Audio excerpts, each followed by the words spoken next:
Each of the panellists, in their own way, I'm sure is going to be provocative. We're going to hear short bursts from each, and then we're going to get a discussion going around the room and see where that leads us. When we get to the discussion, as is traditional, it will be really good if people could just say who they are, where they're from, and be brief to the extent that we hear your points, but we get an opportunity for anyone who wants to contribute on this theme to join in. Now, Lib Dems have got a great track record in this area.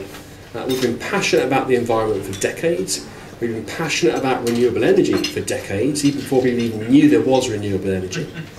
And we've been passionate about tackling fuel poverty for decades. And the Green Deal gives us an opportunity to combine all of those things and do something distinctively liberal, perhaps not distinctively conservative. That might be something that crops up in debate and discussion, we'll see. So the panel we have this evening, Liz Hutchins from Friends of the Earth, will give us a perspective on the campaigning sector. We have Ben Earl from B&Q, who will give us perhaps a view from the private sector and how the private sector can contribute. Chris Davis will give us a European dimension and also a track record of, well, decades of environmental campaigning too. We're hopeful that Andrew George will join us at some point. Andrew is co-chair of the Lib Dem Parliamentary Policy Committee on DEC and DEFRA, and another great advocate for environmental action.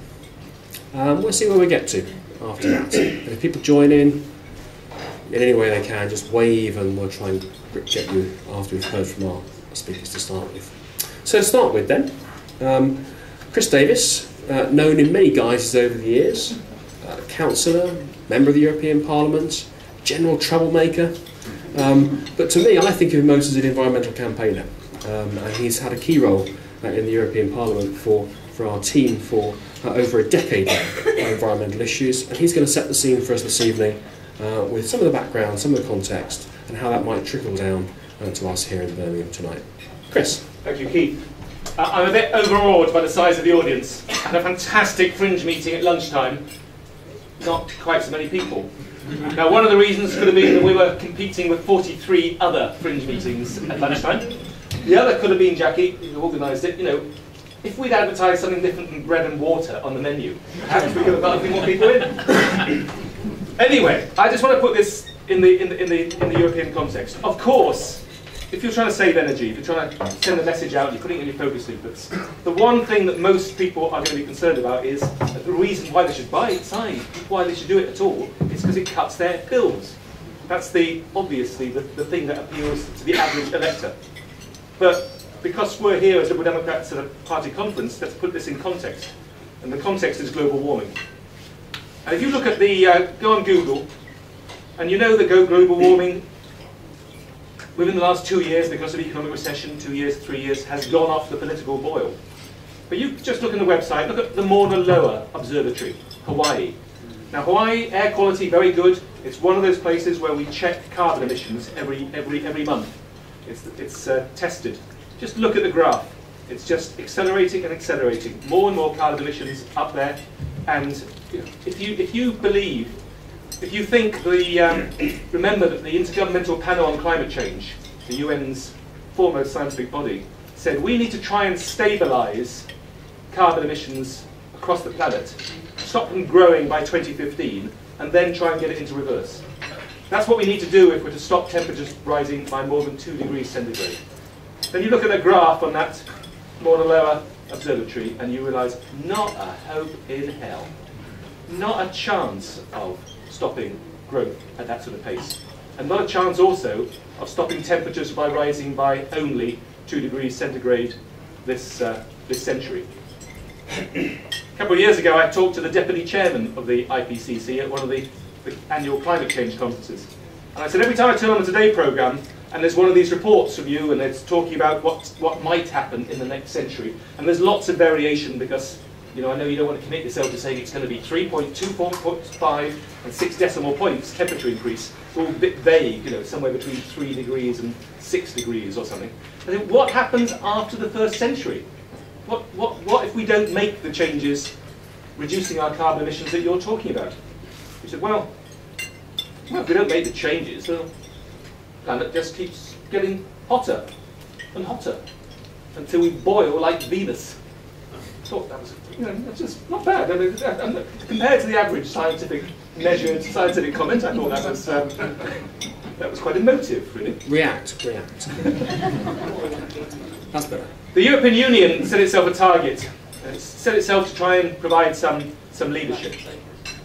It wanted to do that to try and jump-start the international process into agreeing binding international commitments, a treaty that would ensure at least that developed countries were locked into a process to reduce their emissions.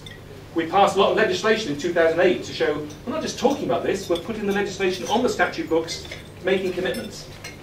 But then we had Copenhagen and the massive disappointment, and China not even allowing developed countries to commit themselves to doing things.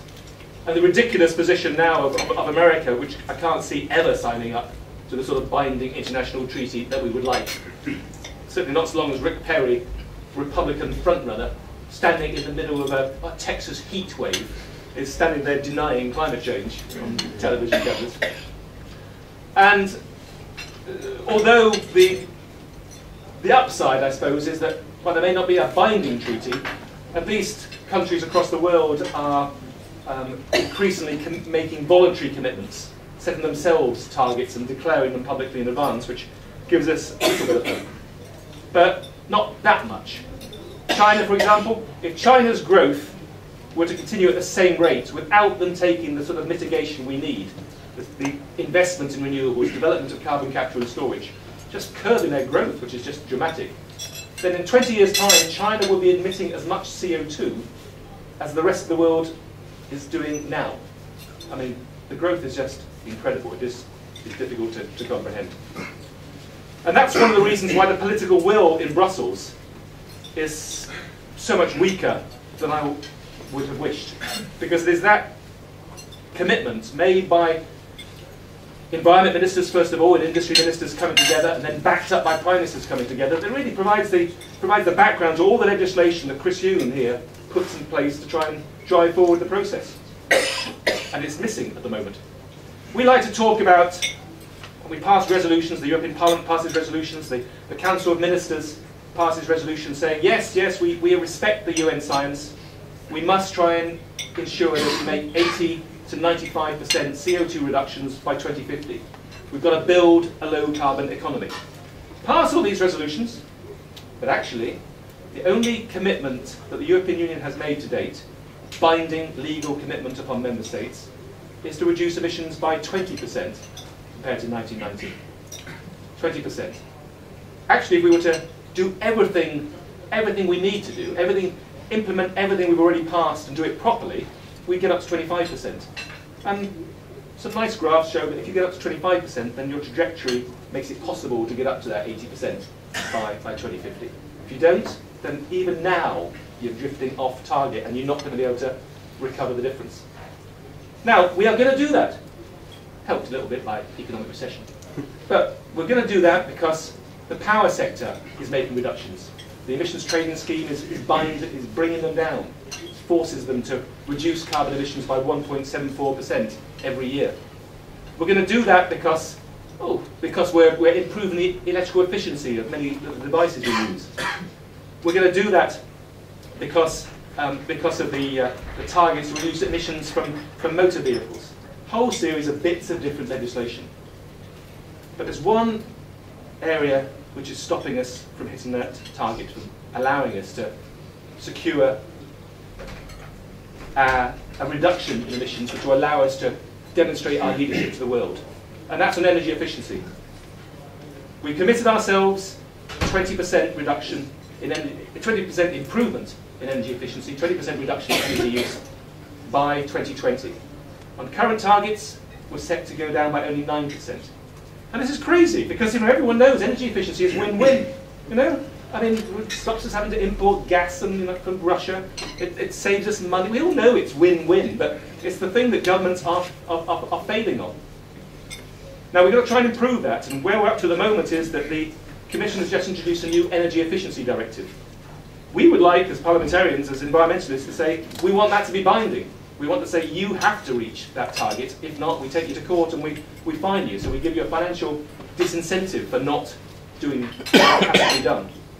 But almost without exception, member states are refusing to accept that they should be set a legally binding target to reduce their energy efficiency.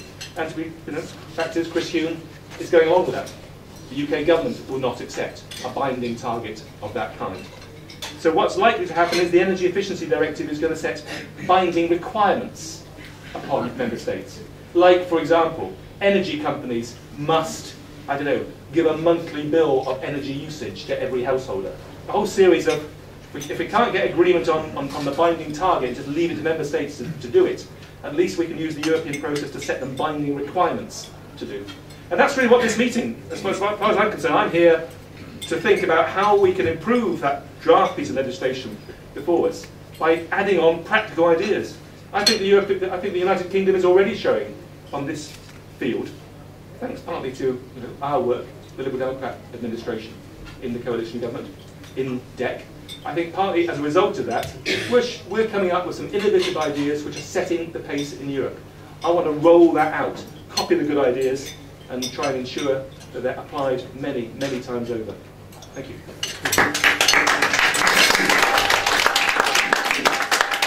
Thank you very much, Chris. You managed to be challenging, depressing and inspiring all in one go. It's a pretty remarkable feat. Plenty to get us thinking and get us going this evening. Now, Liz Hutchins has been involved in campaigning on climate change issues since way back the Big Ask for the Climate Change Act. She's now the Friends of the Earth's local authority and climate change campaigner, involved in working with MPs and councils across the country, being evangelical and getting them to do things. And I talking to her before this evening's Fringe. She said she was really, really pleased, really excited by something that has happened this week. So maybe she'll tell us about that as part of her contribution and Friends of the Earth's view on the Green Deal. Liz. Thank you very much. Yeah, I very much welcome the comments earlier, because I think, obviously we need to think globally to local on this issue, and Friends of the Earth, we're very proud of our work leading the campaign for the Climate Change Act in the UK, and that really is the framework for all of our activity on climate change in the UK. And I wanted to explain why it is that we've been focusing particularly on councils and the exciting thing that happened last Wednesday.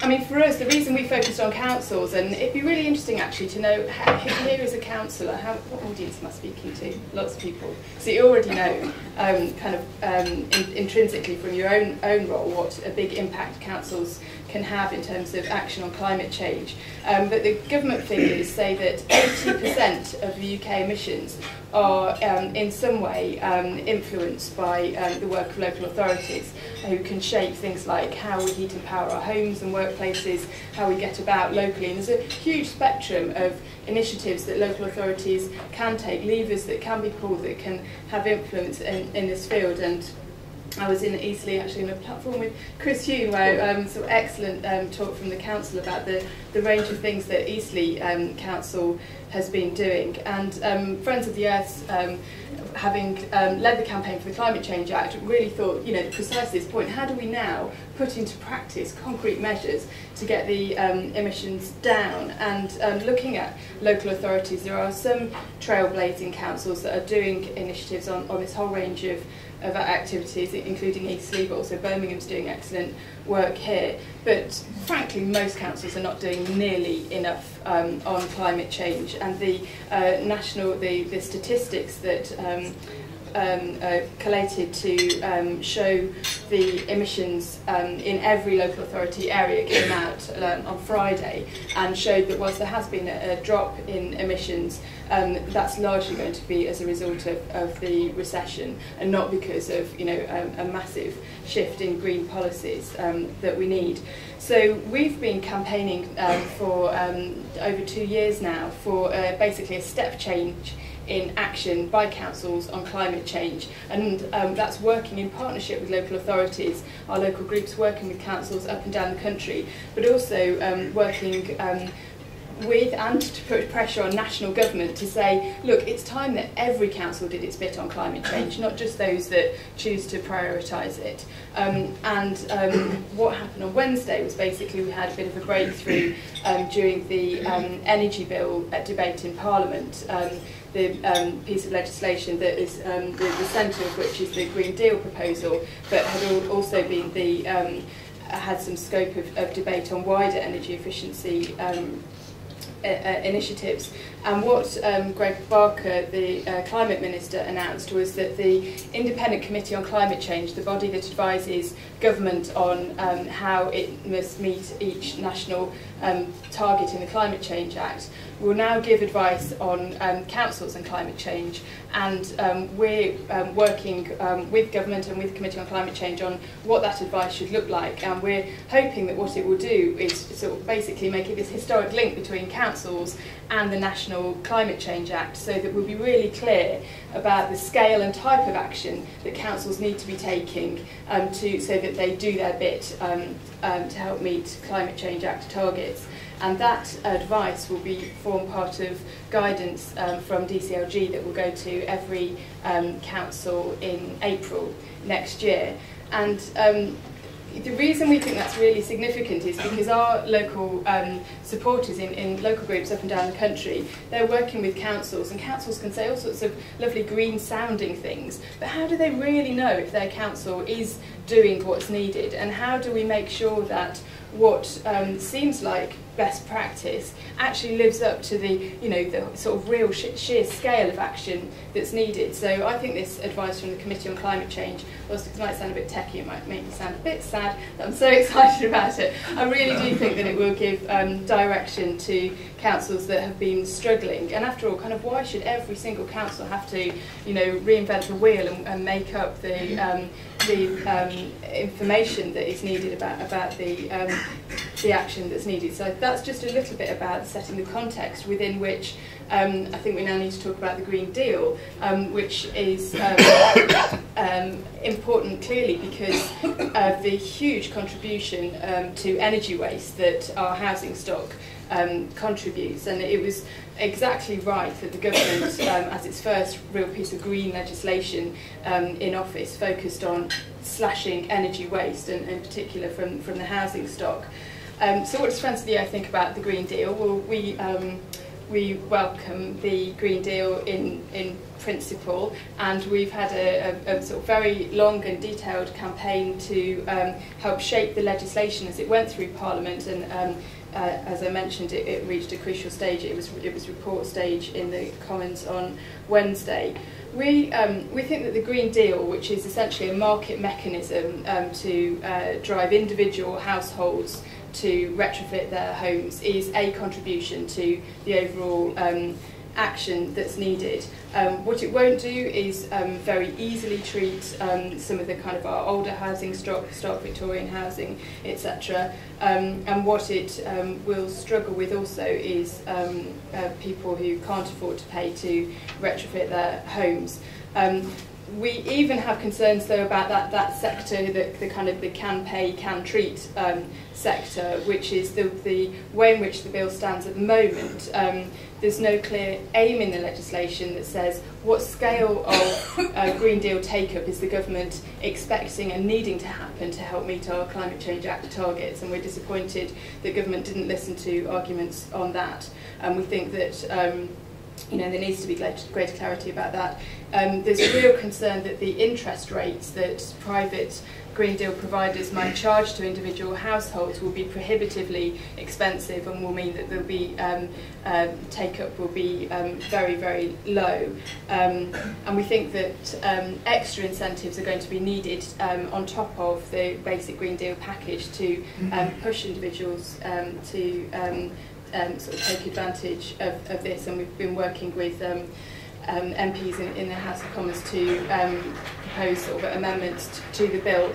But it's really important to kind of really note that this campaign isn't over and the legislation isn't over. We're going to see the bill go to the House of Lords on the 4th of October, but then after that there'll be a huge amount of secondary legislation which will set the sort of regulatory framework for this rolling out. And I think as grassroots Liberal Democrats, you've got a real insight and expertise often in kind of what's needed, and actually a responsibility to engage with you kind of leaders in Parliament to kind of put pressure on the situation to make sure that the legislation, the Green Deal legislation, really does deliver what's needed, and make sure that secondary legislation is tightened up.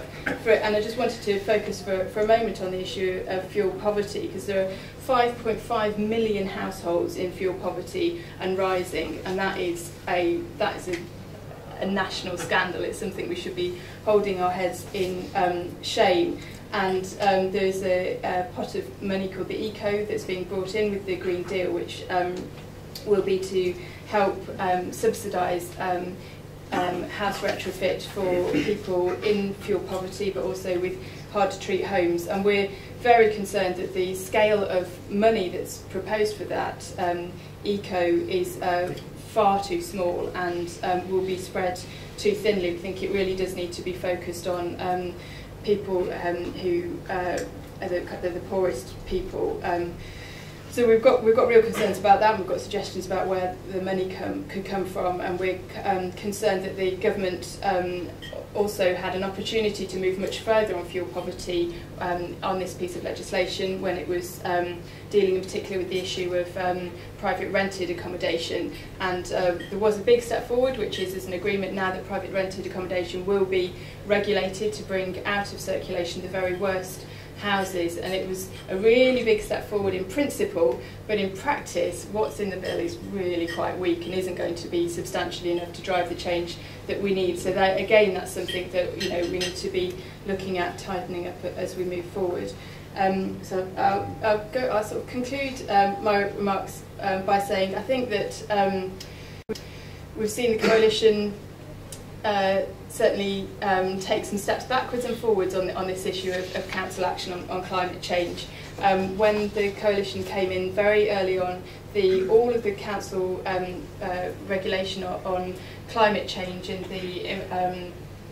the performance standards for councils was abolished, which has caused some real kind of confusion and disarray in a lot of councils, and you combine that with massive front-loaded funding cuts for councils, and frankly we've seen a huge number of climate and energy officials in local authority buildings facing an early sack because their role isn't a statutory requirement of councils. And so we've been saying, look, it's time every council did its bit, and it's time that climate change became a core responsibility of every council. And I know that there's a huge amount of support for that amongst grassroots Liberal Democrats, because I've been here in successive years talking to grassroots Liberal Democrats, and in between talking to visiting councils and talking to people. And I think this is not something that was agreed to in this energy bill on Wednesday, but what we must say is that this is the challenge of our generation, climate change, and we can't allow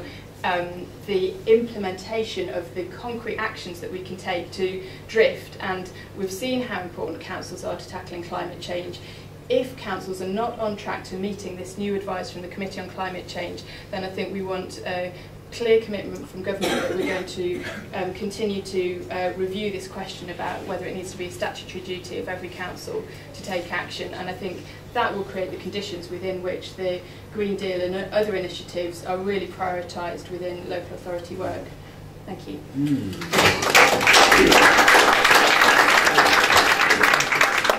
I really did say to each of the panellists to challenge us, and I certainly took that as a challenge to all of us, whether we come from Liberal Democrat councils or whether we're trying to embarrass, cajole, whatever, councils that are run by other parties. I'm going to be interactive at odd points this evening, so I just want to do a quick straw poll at this point. How many people here have a Liberal Democrat run council? All right, including coalitions, minority control. No, don't ask that one. Come on, that's not fair. It's not fair. How many of you think, regardless of who controls your council, that your council could do more on this subject? Well, there we are. That was an easy consensus, wasn't it? Right, we're going to do a few more sort of polls. Some easy, some challenging during the course of this evening. Okay, so thank you again, Liz.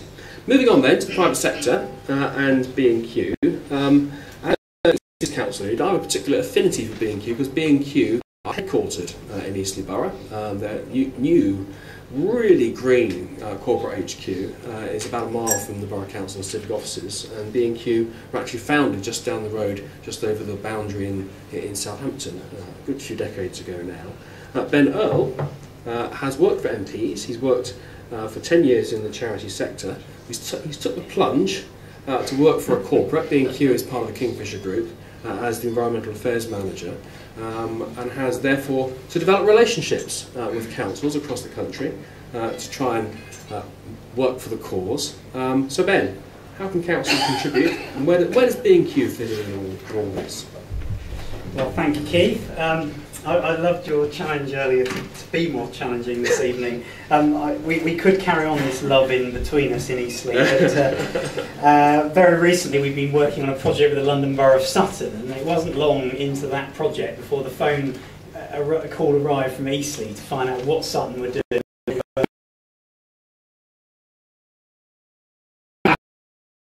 It does happen. Thank you indeed. Yes, with 27% of UK carbon emissions coming from the green is easily anticipated. Easily anticipated because energy bills are climbing and fuel poverty has led to climbing. I think it was interesting at the general election because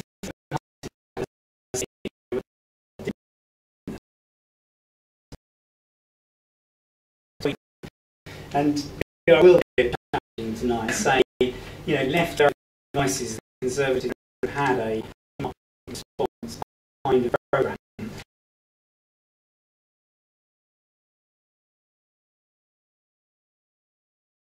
Driving through more to make the take-up of the Green Deal to be one of the most exciting parts of the programme of the coalition government. And it's down to you all to be putting that pressure on from the grassroots, but perhaps a bit more on that later.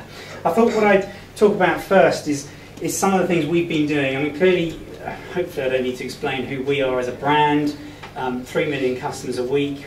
We feel like we have quite a good relationship with customers. Not everything always goes right, but generally we've got a good relationship with customers. And it's our record on sustainability that is one of the reasons that I came to work for B&Q. A 20-year proud history, for example, that means we're the only national retailer of our size that can say we're 100% forest friendly. So that is 16,000 products across our stores, and we can trace back to the forests where those timber products have come from and actually give reassurance to customers. So if it's tropical, it's FSC, it's an independent certified timber. And if it's European, it'll be PEFC. We can trace it back to those forests. Really, really important to us. We're tracking a 20% absolute carbon reduction on a 2006 baseline. 20% is market leading, and it's meant we've won independent awards such as the Observer Ethical Awards last year. We're tracking 16th in the Sunday Times Green List. But we need to do more, as all of us in this room need to be doing more, and to pick up Chris's challenge earlier. We got involved before the last election. Labour ran a trial called Pay As You Save, which was very much with the Green Building Council in mind. It was a mechanism by which the Green Deal is predicated, that you will get upfront investment and you then get savings back on the investment you make to a property to cut carbon and to make it more efficient. We're proud again to say that we retrofitted 67 homes in Sutton in partnership with the London Borough of Sutton Council and with an NGO partner. And that's what gives us some of the credibility, is that it's not just us that say these things. We have a bi-regional who are our sort of ethical conscience, if you like, to make sure we're doing what we say we're doing. So £12,500 was spent on those properties. We got involved with houses that had asbestos problems. The Borough Council planning team called in on some of the external solid wall insulation. We dealt with character features in Victorian terraces. These are real tough issues to deal with, and it's a thing that up to now hasn't really been tackled and where we need to go next.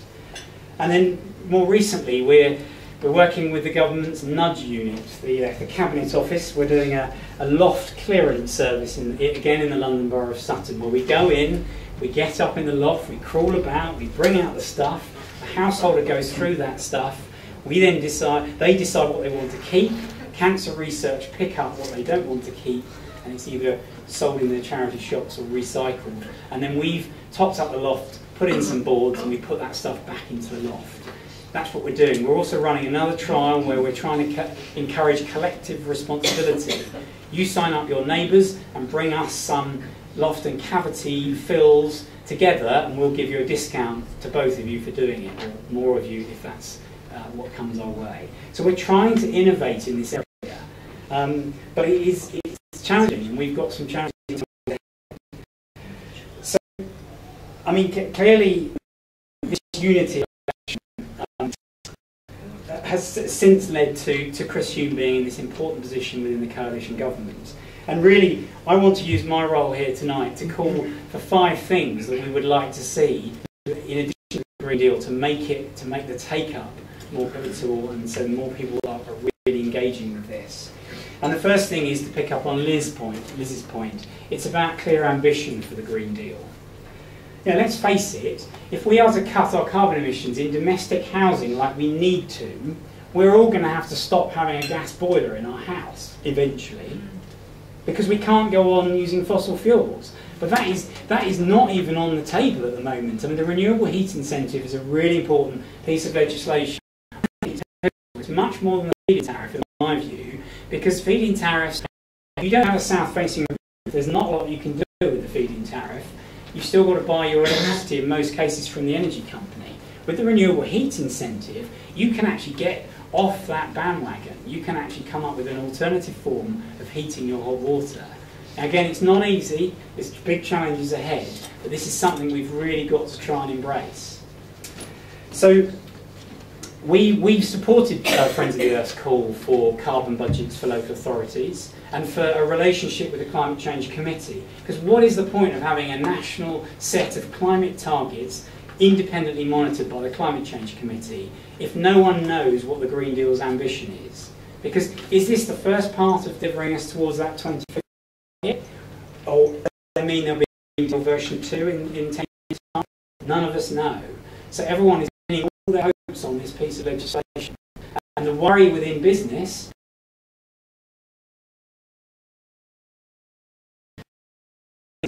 is that we don't think you're all going to be coming into our shops and demanding these measures at home, particularly when you know that some of them are hard to treat.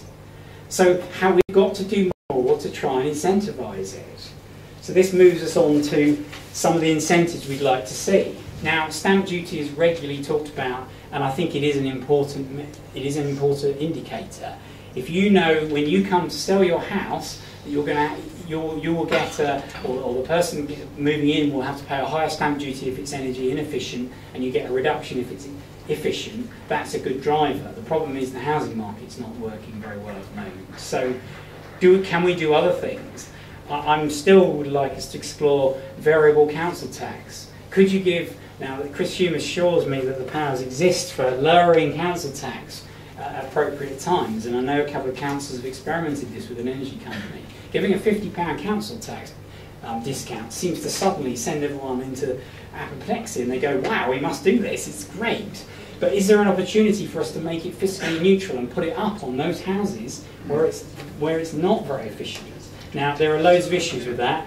I'm sure you'll have loads of opinions about people, particularly the elderly, that don't have the wherewithal to do it. So we can talk about those issues. And I know council tax is really complicated. What I'm trying to do is get you to sort of see that we need to be doing more to drive the action in the home. And then there's the opportunity to sort of, when a property becomes vacant, the 2018 target around the rented sector is really important, but it's not ambitious enough. We need to be pushing that higher. So when a property becomes vacant, the landlord has to do it up with even greater standards. We'd be quite keen on seeing some of this happen, clearly, because we are worried that we will put in masses of investment and we won't get our customers responding in the way we need to. We can do a lot to drive that change. I'm not abdicating responsibility. We're all in this together. We've got to see it as actually something we do with scale. One or two other things where I think we might be able to help, however. I was up with Kirk Lees last week, talking to them about what we might be doing, whether we could work in partnership. Other councils are talking to us in the same way. And it seems to me, if we take the Birmingham Energy Savers scheme, the flagship policy here, Birmingham are going to be spending over £1 million on legal costs, procurement costs, and are we really saying that all the local authorities across the country, they're all going to have to go through a similar process of drawing up an agreement with a Green Deal provider? Is there anything we can do to be helping them with performers to help with some suggested legal documents about how it might work? And we're going to explore this with the local government group and others to see whether there's a way we can help councils, because there's no point in reinventing the wheel. We've all got to try and do this. This has got to happen quick. The crisis in the climate is a strong one, and we need to be acting. Then there's this open access to the supplier obligation. Now, the supplier obligation, you all know it from CESP and Warmfront, has been quite successful in getting some of the easy-to-reach measures implemented throughout homes. But it comes with a cost, and 5.5 million fuel-poor households and climbing will get worse with an increase of the supplier obligation.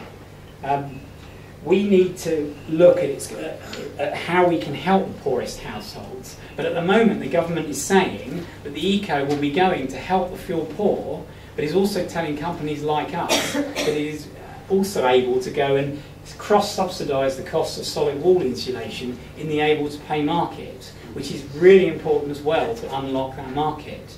But we don't think it's going to do both. We don't think it's going to be big enough to do both. And if it is big enough to do both, more households are going to be put into fuel poverty. So we've got some real issues there, and we need to be honest about what the supplier obligation is going to do. I'm sure none of you in this room are disappointed to know that the energy companies get fined 10% of their global turnover if they don't deliver against these targets. But what we have to do is make energy companies work closer with their customers. This is we are looking forward to the Green Deal. We think energy companies have a bad name because people don't understand why they want to cut energy in the first place. Whereas companies like us, where we actually do sell you the loft insulation or the light bulbs, can actually help cut your energy demand immediately in your home. So, and finally, just to sort of say on the 5 key points, it's flexible finance. We've been working with the National Energy Foundation on a Sainsbury's Family Charitable Trust funded project. And with the work we've been doing, we did an Ipsos Mori survey of customers. And a lot of people are telling us that they need finance that's A, flexible, but also affordable. If you start putting interest rates of 6, 7, 8, 9% onto the Green Deal payments, a lot of the measures will not stack up under the Golden Rule. The Golden Rule is this idea that the repayments you'll be making, so you'll get the logic of this is from next October, when the Green Deal launches, all of you will be able to go and get £10,000 up front on your property. That will then lead to a series of measures. Someone will come in and assess your house, will recommend a whole series of measures. That person will then go away, someone will come and do that work, and then you will drop, there'll be a drop in your actual bills straight away, and within that gap will be the repayments you'll be making to your energy supplier. But it's happening over 25 years. So you can imagine companies like us are looking at it and saying, hang on a minute, you're asking us to put all this money on our balance sheets for 25 years. That is quite a big ask of a company.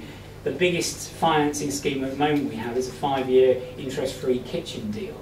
So we have got to innovate here. I'm not saying we haven't, but there are some real challenges. So there's a few insights into some of the challenges within the kind of within the private sector. I mean, the message from me is that we are keen to work with local authority. I've been speaking to many over the last year, and I mean, clearly Eastleigh and I have conversations about, we're even talking about putting PV on our local store roof with Eastleigh Borough Council, so there you go. But what I would say is, it's been said to me even that this could be as important a piece of legislation as Mrs Thatcher's right to buy. The fact that government got defined by that piece of legislation. And maybe there's the opportunity here. The Green Deal will happen, I've got no doubt about it, because it's an important part of the coalition programme. My worry is it gets launched and it's a damp squib and most people don't engage with it. So we have got to, and I would urge you all to go and urge Chris Hume and others who have massive influence here to actually try and influence this piece of legislation, make it more radical, and let's try and get the progress towards these carbon targets that we all really need to see. Thank you very much.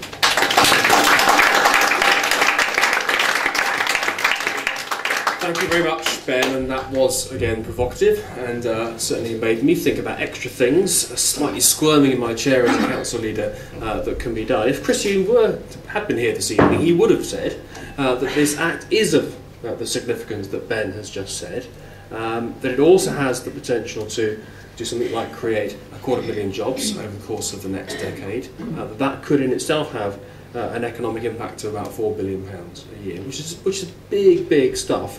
And if we can get the momentum going on this complete project, then it will revolutionise the way we think about energy conservation and the way our homes work. But there is a massive if there. It's if we can get the momentum going. We, more than any other party, have got the historical commitment to try and make that happen. I think it is up to us to go out and do that and evangelise in this area to make things happen. So it's not just people who are cash rich and can get on with it. It's not just people who have already got the savvy to think about financial planning for 25 years, and it's not just those who've got a commitment to environmental action. It's everyday people who just want to get on and live their lives without having to worry about any of these things. That is an enormous ask. So, let's get open to questions and comments from around the room. What I'm going to ask you to do is we'll take all 3 or so at a time. My lovely assistant here has got a microphone, which I hope works, and we'll be making sure, there we go, making sure that we can all hear you. And we'll then come back to our panel after a while. When we get to the end, I'm going to ask our panel, so you've got notice, for one final thing you want councillors to do, but then perhaps not doing at the moment. And I'm going to ask a couple more questions of all present too. So, gentleman at the back was the first to raise a hand, then we'll take one over here, and then we'll come down into the second row here. Hi. Councillor Bob Barton from Clwyd West. I just turned 65. I think there's one thing we need to do. In Wales we've got slightly different schemes to you in England. But I'd always been under the impression in Wales, once you hit 65, you qualified for the various schemes for trying to improve the house. So I made the inquiry, only discovered they put it down to 63 years ago and stopped it in April. It's a double whammy. So I do think that there's obviously, I thought I was on the ball because I was really pushing when I was a county councillor up to 2008. I was actually pushing because Fringe had a champion and Denbighshire didn't.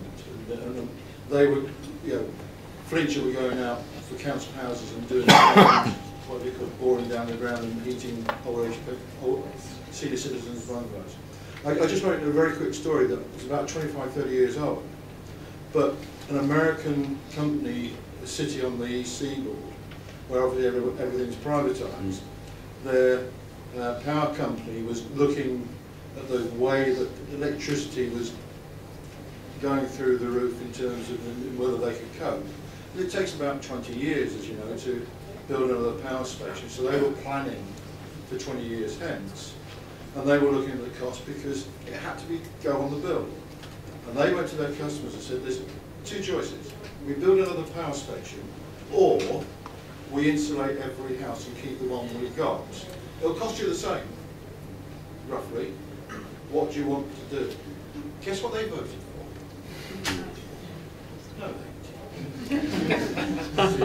silly. Yeah, they decided it made sense for the long term to insulate every house within the region. Good story. Thank you, Bob. Colleague down here in the third row. Let's try. Steve Creed from Banbury. I think Bob's point is where I was coming from as well, which is there's a huge communication issue going on here. I've heard a great deal about all the wonderful things that we're going to do with setting up the deals and all the ideas about how we're going to get people involved. But at the end of the day, there's 2 things going on. One is, how are we going to actually tell them about it in a way that they're going to understand what's happening? And secondly, how are we going to change their behavior? Because we all know that if you insulate the house and then you leave all the windows open with the heating on, nothing's going to happen. And how will they pay their bills? And if I was B&Q at the moment, I'd be pretty nervous. And it seems to me that that's one thing that, although I'm not an elected councillor, I've tried several times, but I have not been successful, that's something that we could do and make a big thing out of. So some kind of coordinated approach, especially from ALDC with campaign material, get out there and tell people what to do. Sorry, how they should be thinking about this. We're not going to tell anybody what to do, that's the wrong thing. Then we want to go for it, and I think it's be a great idea. So a few comments from the panel about how we could communicate this. Thanks, Stephen. Let's not discourage B&Q either. Next row forward, then we'll come back to the panel. Hello, Bryony Wilford from York Outer, but I'm also a Sustainable Development Officer for Hambleton and Richmondshire District Councils in North Yorkshire. Can you speak up? Sorry, I'm from York Outer, but also Sustainable Development Officer for North Yorkshire for Hambleton and Richmondshire District Councils in North Yorkshire. I'm just concerned about the independence of the advisors who will be coming into people's homes and offering the advice as to what needs to be done, particularly in light that I've heard that the Energy Saving Trust Office contract is up for renewal in April, May next year, and there's concern with our local one, which is the company is owned by all the North Yorkshire districts, that will cease to exist or be up for question. Thank you very much, Brian. I'm certainly convinced there's a big issue about trust. To me, there's an issue for the councils there, because councils generally, they're good and they're bad, councils generally have a degree of trust from residents because they're seen to be impartial, whereas energy companies in particular aren't. Just which deal do you want today? Yeah. Okay, who wants to have a crack at any of those first? Okay, well, behaviour change is really important. I think that's the first thing to say. I mean, one of the lessons we learnt in Sutton was that actually when we went into the home, we did an assessment taking into account, you know, how many products are on standby, you know, what's the temperature setting of the thermostat. You've got to get down to these kind of levels, and that's what makes this quite a tricky issue, because there are multiple things to sort of bring together, if you like. And in some ways, I've been trying to even more overcomplicate it by bringing water features alongside it, because it's not just hot water. I mean, obviously hot water comes under the Green Deal, cold water doesn't, and this is a classic example of DEC and DEFRA not joining up their kind of approach, if you like. So yeah, I completely agree on behaviour change. The model around the energy assessor, the idea is a bit like the kind of Specsavers model. Apparently you should be able to go in and get an assessment and then take that assessment to any provider. That's one of the assurances the government said in the scheme from the very beginning. So in the same way you can get your eyes tested and take that prescription to any particular company to do that. And I think that's the similar way that we're looking to do it. So they are keen on making sure there are safeguards here. Yeah, I wanted to come back on Bob's point about Warmfront. I mean, Warmfront was this scheme that helped people to insulate their homes who were more vulnerable people, including elderly people, and that has been abolished without anything being put in its place, which is a real scandal. And I know there are plans to bring forward other initiatives, but I think that's something that is a really bad thing that the government has done, and it's something that really should be judged by. And when they come forward with all of the plans through the secondary legislation on the energy bill, we'll be looking very closely to what sort of initiatives might be brought forward to replace Warmfront. But what happens this winter, when homes need to be insulated? On the comms issue, I think that I agree with a lot of what Ben said, but I think the evidence really shows that people are likely to insulate their homes or put a solar panel on their roof if their neighbour's doing it. So the most likely driver of change is communities, and that's why local authorities are so crucial, and why we can't just have this cherry-picking approach to energy efficiency. It needs to be done by communities, with communities, and local authorities are really the best players to coordinate that. And we need to make sure that the mechanisms that are driving this change, be it feed-in tariffs, where the scheme is under review, there's a question mark over whether kind of community scales of several houses in a row can get the higher rate of feed-in tariff. That needs to be set so communities can engage with it. I think the Green Deal, fine as it is, we really need it to work with local authorities being able to coordinate action. So I think that's that's something. Enough evidence there, like Kirklees, to show phenomenal uptake if it is done in that coordinated way. And then the last point on the Energy Savings Trust, unfortunately that's another crime of this government, to halve and then completely slash the money from the Energy Savings Trust. And it's just not explicable, I don't think, to be taking those sorts of initiatives. And Ben explained how the advisors will work, but there was quite a big debate in Parliament only last week on the sort of veracity of advice that people will be given in their households, and it's something that still needs to be worked through. Okay, thanks, Liz. Let's take some hands on this side of the room next. Let's go right way down to the front row. But let's just go along the front row. That's easy, isn't it? Can anyone hear that? Hear that? Switch it back on, John. Well, somebody switched it off. It wasn't switched off. Okay. Stand up. Given that it's a front row. I'm never going to let it go. No. My name's Cathy Smythe. I'm a Friends of the Earth Local Groups campaigner. I'm also a member of the Liberal Democrats. And I also have been on the legal team on the energy bill for various NGOs. Not slightly too complicated to explain, but it meant I had to read Chapter 1, which is the Green Deal chapter, on a number of occasions. I wish it well, but I think people are being over-optimistic, and I think, Ben, you're being perhaps a little bit kind about it. This is an immensely difficult, complicated piece of legislation. And the other thing is there's a huge amount in secondary legislation we don't know. But I'd say to local authorities, the problem I think you've got is that nobody's actually explained to, as far as I can see, who's going to carry the can if the golden rule doesn't work. I can see that you go out and you say to somebody that this difference is going to mean you save, I don't know, £20 a month or something, and then you get these situations where people's behaviour change. So I can see it's a commercial disincentive to B&Q, and actually, if you're a local authority, been promoting that. And this is a really, really difficult stuff. And then, sorry, I'm just going to say... briefly, if you can. Please. Yeah, one other thing. And the other thing that nobody's touched is the leasehold. This only works on freeholds. And the leasehold sector is so difficult that nobody's gone near it. Okay, thanks, Cathy. If you just pass the microphone along. Hello, thank you. Kevin Golding. Thank you. Kevin Golding Williams from Keep It Tidy. And the issue is education. We run the Eco School programme in about 17,000 schools. Some of the councillors here may have benefited from our solar programme, which is probably going to be rolled out in 400 schools, free solar panels over the course of the next 12 months. The issue, though, is that the Department for Education have basically scrapped Sustainable Schools initiatives, which supports eco schools. Our funding is going to be reduced in the future. What do we do about the next generation? Okay, thank you. You may have to lean in. That's as far as we'll go. Robert Hutchison from Winchester. I agree very much with the remarks that have just been made about the complexity of this and the size of the challenge.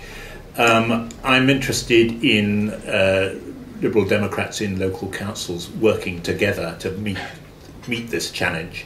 And I wondered whether ALDC is one mechanism which we can actually bottom out some of these really tricky questions about whether local authorities should really go for being Green Deal providers, or look at that whole question, look at the whole varied roles of local authorities in this. And I think the time to do it is this autumn, as the legislation becomes clearer and the secondary legislation starts being discussed. So that's a proposition really to ALDC, or whether this should be done through LGA. I'd welcome views of the panel on that. Okay, all right, thank you very much, Robert. Okay, well there we are. Obviously not quite designed to do that, is it? Okay. Wow. It's explosive legislation. What entertainment you get here this evening! Didn't expect that. Okay, I'm going to pick up Robert's point. Otherwise, we'll get more people otherwise. I'm going to pick up Robert's point about ALDC. I'm sure ALDC will be very interested in getting involved in campaigning. So far as the actual logistics of getting councils cooperating together and acting, I think that's more within the natural remit of the LGA group. The LGA group have already committed to get involved in this stuff because we do want to coordinate council's activity. I know that also Chris Huhn is keen to work with his opposite numbers in the other parties in Parliament to try and make sure that on a cross-party basis this is so important that all councils are given as many opportunities and incentives to work together as they can and take it forward on a serious basis. Now, on the other points and questions. Shall I pick up the eco point? Yeah, open access. Is this working? I should just shout. In terms of open access to the supplier obligation, I mean, in case you're sitting there thinking, oh, it's all well and good B&Q, they want to get access to the supplier obligation so they can dominate it and all the rest of it. Well, I guess that comes the assurance of Kingfisher actually in our parent company is quite important here, because we've got as much interest as the local SME and the local council as we have our own installed proposition. Because we want, I mean, one of the key things that we will all be united on this panel, I'm sure, is that we want to see thousands of jobs created under the Green Deal and thousands of jobs in your communities. And in order to get that, you take the, let's just say we've got a solid wall contractor in Birmingham and he's got 4 vans and he's driving around Birmingham. What happens when he rings the energy company to try and get the cross-subsidy to make that solid wall insulation cheaper for his quotes? They don't return his call. He gets locked out, and what we're worried about is the energy companies cross-subsidising their installation services, using the supplier obligation to do it, and locking people out of the market. So we want open access for local authorities. We want open access for small and medium-sized enterprises. And yes, we do want open access for companies like us to engage. And I think that's quite important, to make sure this is a real... because if we are to motivate thousands of consumers, you need lots of people doing this work, and there are lots of jobs to be done. Thank you, Ben. Liz? The education point, I mean, we're all going to agree with Kevin's point about education, I suspect. Yeah, I think it's an interesting contrast with the Department of Education in Whitehall, with the 10-10 challenge across Whitehall to cut emissions just in those Whitehall departments. And actually it's the Department of Education that topped the list in achievement there. So it's a kind of yeah, quite an irony there. And I have to say, you know, I've visited a few green schools, and it is something that probably for most people here kind of gives you the most heart to think that actually, whilst, you know, we're the generation that needs to tackle this overall, but the kind of young people are going to be people living with this. So yeah, let's perhaps talk afterwards and see what we can do. Okay, thank you.